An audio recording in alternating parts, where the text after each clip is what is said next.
Hello दोस्तों, आज हम एक ऐसी सुपरनेचुरल मूवी को एक्सप्लेन करेंगे जो कि थ्रिल से भरी हुई है। क्या होता है जब एक औरत अपने पति के साथ जर्मनी के ब्लैक फॉरेस्ट में जाती है, जहां उसे अपनी फैमिली के पास्ट और वहां के मिस्टीरियस रिचुअल्स के बारे में पता चलता है। मूवी की IMDb रेटिंग 5.4 आउट ऑफ 10 है और रोटन स्कोर 62% फ्रेश है। चलिए अब मूवी को शुरू करते हैं।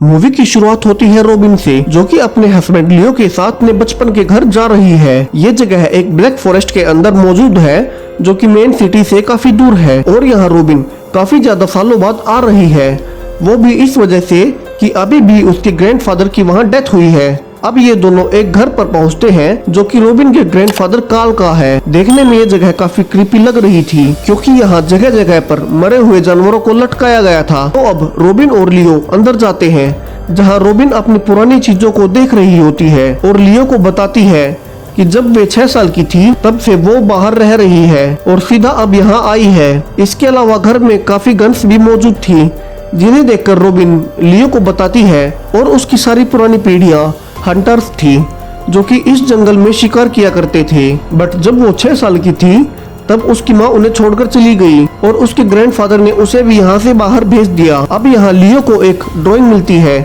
जो कि देखने में काफी क्रीपी थी, क्योंकि इसमें बच्चे के साथ एक डीमन जैसी एंटिटी को ड्रॉ किया गया था। तो लियो रोबिन से पूछता है कि क्या उसने ये ड्रॉ किया था। रोबिन ये ड्राइंग देखकर हंसते हुए बात टाल देती है और उसे बताती है कि जब वो एक बच्ची थी और उसके ग्रैंडफादर उसे डेविल्स और विचेस की कहानियां सुनाते थे, इसलिए उसने ये ड्रॉ किया था।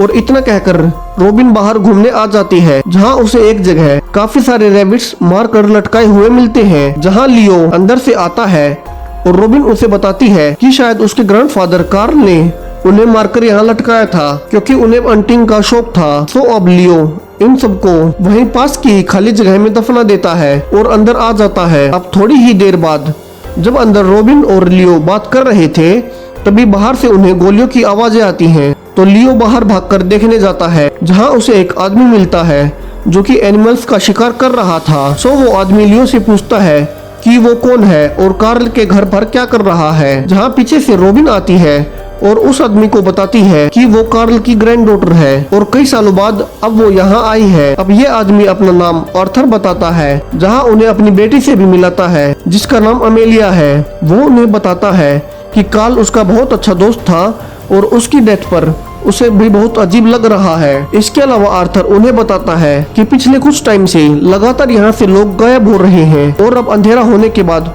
उन लोगों को भी घर से बाहर नहीं निकलना चाहिए। जहाँ लियो आर्थर से पूछता है कि लोग जंगल में ऐसे कैसे गायब हो सकते हैं और उनमें से अब तक कोई मिला है या नहीं, जिस पर आर्थर उन्हें बताता है कि अब तक सिर्फ एक आदमी ही वापस आया था, जो कि ऊपर से नीचे तक खून में सना हुआ था। हालांकि ये खून उसका नहीं था और ना ही उसे कहीं चोट आई थी, बट जब से वो वापस आया था लगातार किसी डीमन की बात कर रहा था, जिसके सिर पर 2 हॉर्न्स यानी के सींग थे। और कुछ ही दिन बाद उस आदमी की दिल का दौरा पड़ने से हॉस्पिटल में डेथ हो गई। और ऐसा यहाँ की पुरानी कहानियों में भी है, जो कि उन्होंने अपने बड़ों से सुनी है कि साल के इस टाइम पर यहाँ जंगल के महान हंटर, जिसे कि डेमीगॉड कहा जाता है, वो आता है और लोगों से उनकी बलि मांगता है। और अब ये सब बताते बताते अंधेरा होने लगा था।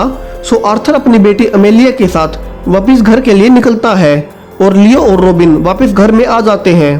दोस्तों, अभी तक आपको हमारी ये वीडियो कैसी लग रही है? अगर अभी तक आपको हमारी ये वीडियो जरा सी भी पसंद आई हो तो हमें अप्रिशिएट करने के लिए हमारे चैनल को सब्सक्राइब करें। चलिए अब मूवी को वापस से कंटिन्यू करते हैं। अब रोबिन और लियो को आर्थर की बताई सब बातें बकवास लगती हैं और वे दोनों अच्छे से खाना खाकर ड्रिंक करके अच्छे से टाइम बिताते हैं और सो जाते हैं।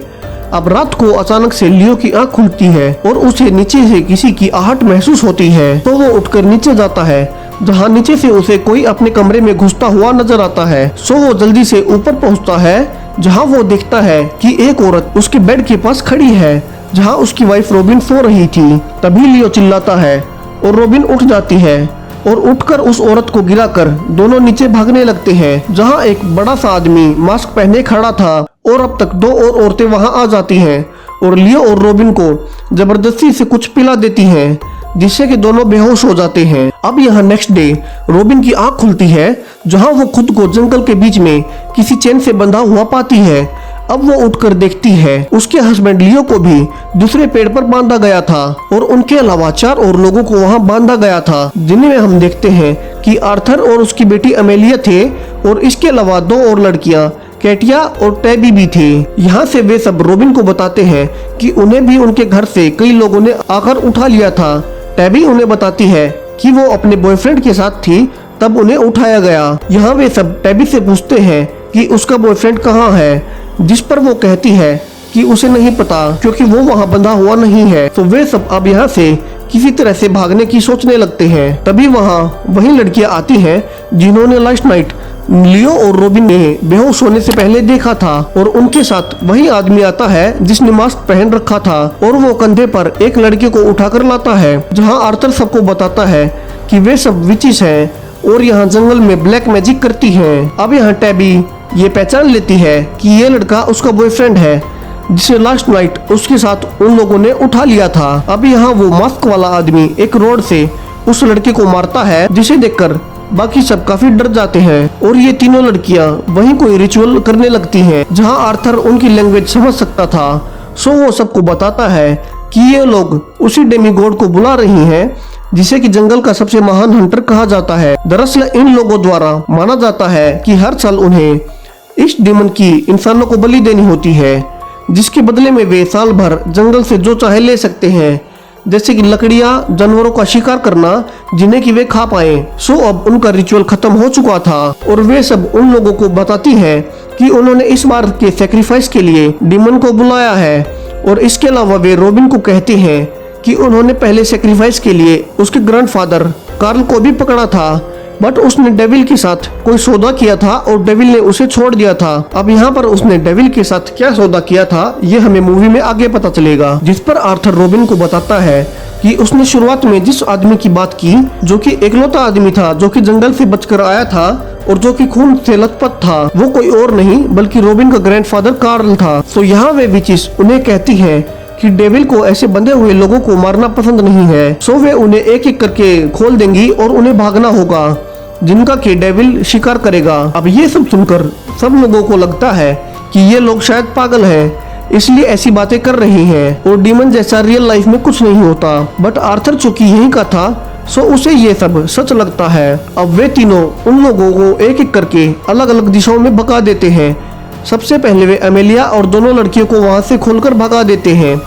इसके बाद वे आर्थर और लियो को भी खोल देते हैं और फिर लास्ट में रॉबिन को भी छोड़ देते हैं। अब यहाँ से ये सब अलग अलग दिशाओं में भाग रहे होते हैं और वे एक दूसरे को ढूंढने लगते हैं, जहाँ लियो को भागते हुए आर्थर मिलता है जो कि एक जगह पर छुपा हुआ था और वो उसे कहता है कि उन्हें मिलकर अमेलिया और रॉबिन को ढूंढना होगा। जहाँ लियो उससे कहता है कि उन्हें पहले जंगल से बाहर जाकर पुलिस को यहाँ बुलाना चाहिए, बट आर्थर उसे बताता है कि ये जंगल बहुत बड़ा है और उन्हें यहाँ से निकलने में काफी दिन लग जाएंगे। सो उन्हें पहले बाकी सबको ढूंढना होगा और इतना कहकर वे दोनों उन्हें ढूंढने के लिए निकल जाते हैं। दूसरी तरफ यहाँ दोनों लड़कियां कैटिया और टैबी मिलते हैं, जहाँ वे आपस में बात कर रहे थे कि क्या सच में कोई डीमन है जो कि उनका शिकार करने वाला है।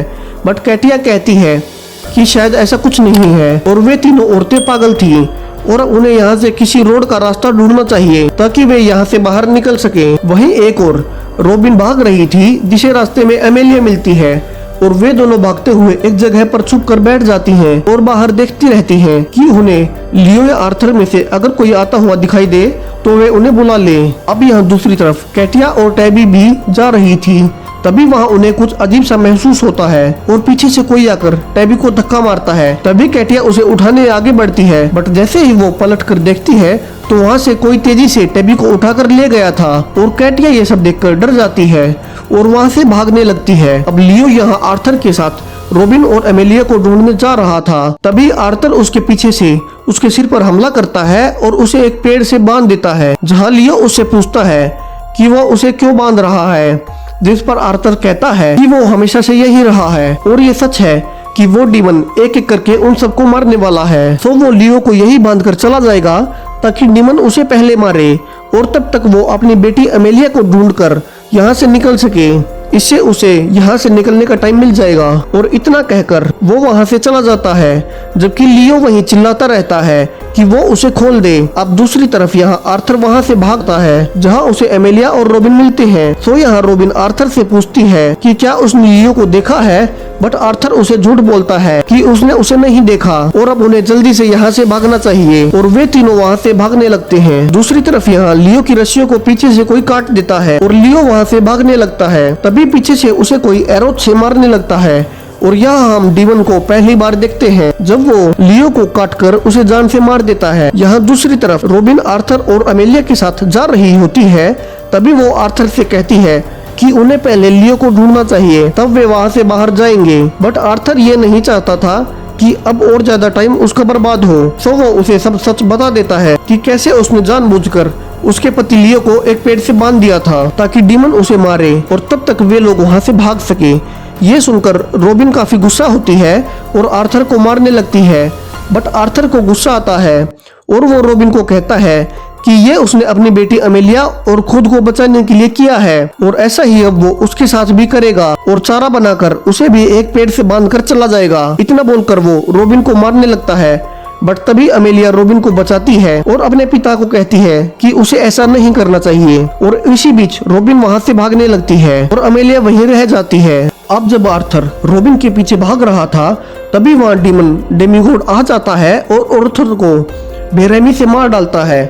अब रॉबिन ये सब देख लेती है और डर कर वहाँ से सीधा अमेलिया की तरफ भागती है जहाँ अब तक रात हो चुकी थी। और यहाँ वो अमेलिया को आकर बताती है कि उसके पिता को डीमन ने मार डाला है। सो उन दोनों को जल्दी से यहाँ से भागना होगा। अब भागते समय रास्ते में यहाँ उन्हें कैटिया मिलती है। बट उसी टाइम वहाँ डीमन आ जाता है और कैटिया को भी मार डालता है और अमेलिया और रॉबिन को पकड़कर उन्हें बेहोश कर देता है और अपने हट में ले आता है। अब यहाँ हट में डीमन और विचिस सब मौजूद थे जिन्होंने सैक्रिफाइस के लिए लोगों को पकड़ा था। बट तभी डीमन उन सबको बताता है कि कार्ल ने उसे रॉबिन का सौदा किया था और अब रॉबिन को उसका सर्वेंट बनकर रहना होगा और हर साल उसके लिए सैक्रिफाइस के लिए लोगों को लाना होगा। इस बात से बाकी की विचिस काफी परेशान होती है। बट डीमन उनमें से एक एक को मारना शुरू कर देता है और कहता है कि उसने इसी के लिए कार्ल को जिंदा छोड़ा था। और अब यहाँ डीमन एक एक करके अपने सर्वेंट्स को मारने लगता है ताकि अपने लिए नए सर्वेंट्स बना सके। बट अमेलिया को इसी बीच रॉबिन बताती है कि उसे यहाँ से भाग जाना चाहिए और अमेलिया उसे बचती हुई वहाँ से भाग जाती है। अब यहाँ लास्ट में रॉबिन डीमन को कहती है कि वो कभी भी उसके लिए किसी का सैक्रिफाइस नहीं करेगी और इतना कहकर वो खुद का गला काट लेती है और वहीं मर जाती है। और लास्ट में हम देखते हैं कि अमेलिया को जंगल में कुछ लोग मिलते हैं और वे उसे बचा लेते हैं और ये मूवी ही खत्म हो जाती है। सो दोस्तों, आपको ये वीडियो कैसा लगा ये आप हमें कमेंट बॉक्स में बता सकते हैं और ऐसे ही कंटेंट के लिए हमारे चैनल को सब्सक्राइब करें। Thank you.